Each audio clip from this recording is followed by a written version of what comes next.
In this video, I'd like to show you a few more things about the word morphophonemic rules. And right now we're in a language project. The language is Aita Magindi, spoken here in the Philippines. And the languages here use an ergative absolutive system. And they have one set of case markers for common nouns and another set of case marker for the proper nouns. And this particular rule is looking at the absolutive common case marker ya.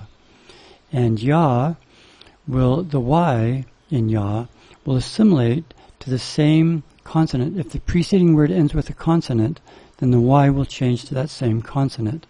So ya, if it follows the word that ends with d, will change to da. If it follows the word that ends with g, it'll change to ga, etc. And you notice here that here in the word morphophonemic rules, when there are multiple environments, we separate them with vertical bars rather than commas. If you watch the video about morphophonemic rules in the spell-out rules and in the lexicon, in those rules, the environments were separated by commas. But here, in the word morphophonemic rules, sometimes a comma might be part of the environment. Sometimes if a word is followed by a comma or a period or a question mark, if a word is followed by punctuation, that word might change. So we can't use commas to separate environments here. So instead we separate our environments with vertical bars. And I'll show you where this rule has applied. Here's the absolutive common case marker. We're in Jonah 1:2, sentence 3. And ya, you see in the last line, ya changed to ga by the word morphophonemic rule, rule number 6. And that's this rule. And I want to show you another thing. Suppose that the environment word changes. If we do that, now we can specify the change.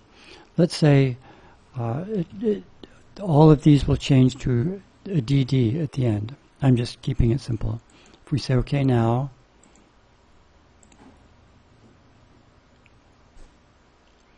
so now ya changed to ga by that same rule, and the stem used to end with G, but now it ends with DD by that same rule.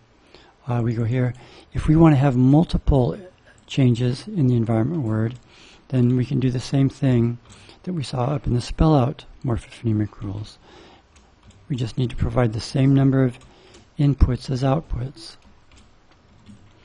So D will change to DD, G will change to GG, M to MM, N to NN.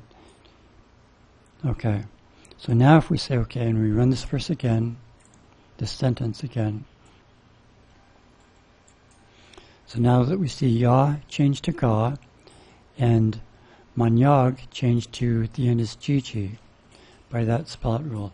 So that's how we separate our environments in the word morphophonemic rules.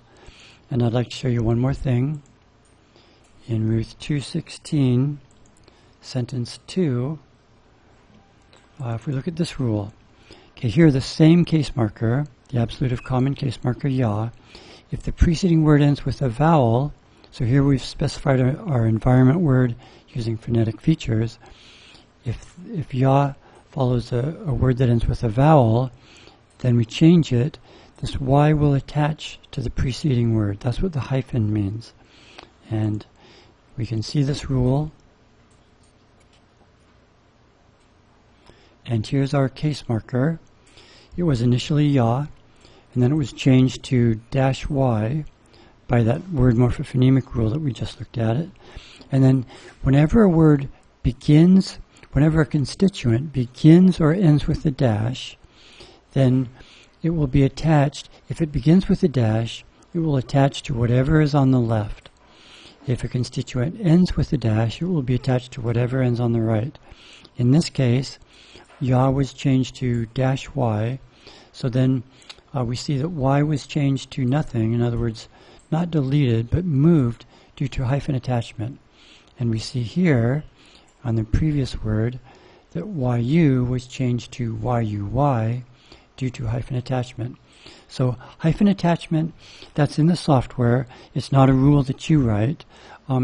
After the word morphophonemic rules are finished, and before the find replace rules are executed, Any word that begins or ends with a dash will be attached to the left or right appropriately, and we call that hyphen attachment. It's not a rule that you write, but the software does it automatically.